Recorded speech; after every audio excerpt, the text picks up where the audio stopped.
2013 state that 1 abortion happens every 26 seconds, 9 abortions happen every 4 minutes, 137 abortions happen per hour, 1,200,000 abortions happen per year, and 3,288 abortions per day.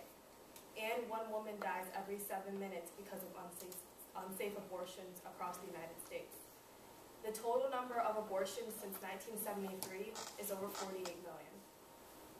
Today, I'm going to be speaking on why the Roe v. Wade case that legalized abortion is wrong. I'm going to start off by explaining what it is, how it came about, and how the argument in the Roe v. Wade is wrong in an ethical manner. The Roe v. Wade case began in 1969 when a pregnant woman from Texas, whose real name is Norma McCorvey, using the name Jane Roe as a cover-up, wanted to have an abortion because she could not support her child as a homeless mother. Abortion was illegal in the state of Texas since 1859 and across the United States as well. Since Jane Roe was banned from having an abortion, she sued the court on behalf of herself and all women, stating that abortion law in Texas violated the constitutional rights and freedom of choice for every woman.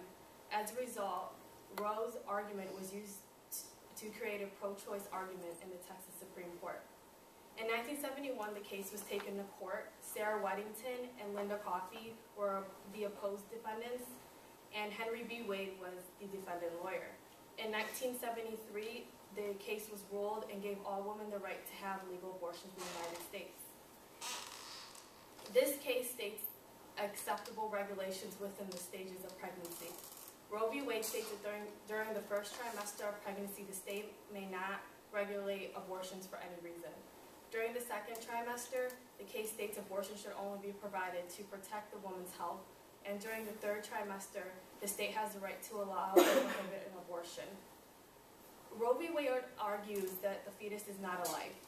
The court states that the fetus is not a person yet, but has potential life, but does not have constitutional rights of its own. But Dr. Hyman Gordon, chairman of Department of Genetics, states that by all criteria of modern molecular biology, life is present from the moment of conception. Conception is a result of intercourse and union of male and female germ cells. Conception is the beginning of a human body. When conception happens, the baby goes through its first major change in its life.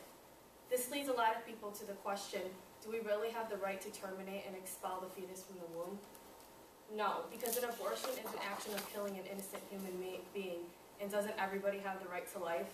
Just because the baby in the womb has no active voice yet, does not mean we have the right to take its life because it's unwanted by its mother.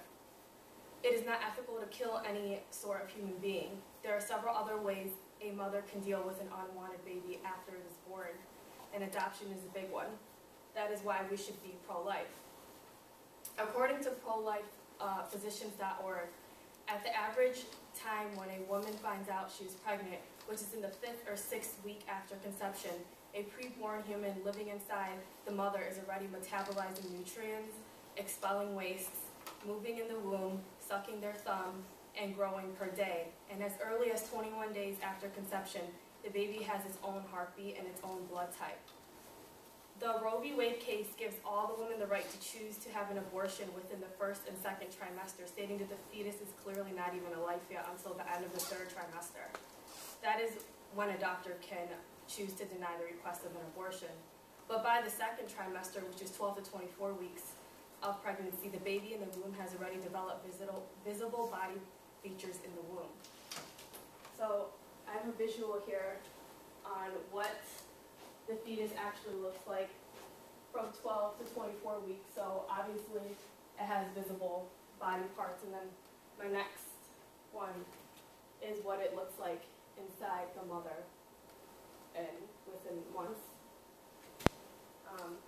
So stating that there is no human life in the womb is completely inaccurate. Being pro-life is not always coming from a Catholic viewpoint as well. Being pro-life is more of an ethical viewpoint, relating to moral principles or branches of knowledge. Lying on just the fact that a human being is created at the moment of conception, and that the fetus in the womb should have equal rights just like every other person in the world. In conclusion, the life of a human being begins at the moment of conception, and the Roe v. Wade case is not accurate when it states the fetus is not a life. All people should have the right to life. I hope I have persuaded you to become more pro-life, and the next time anyone asks you about your opinion on the Roe v. Wade case or on abortions in general, you choose to be on the pro-life standpoint.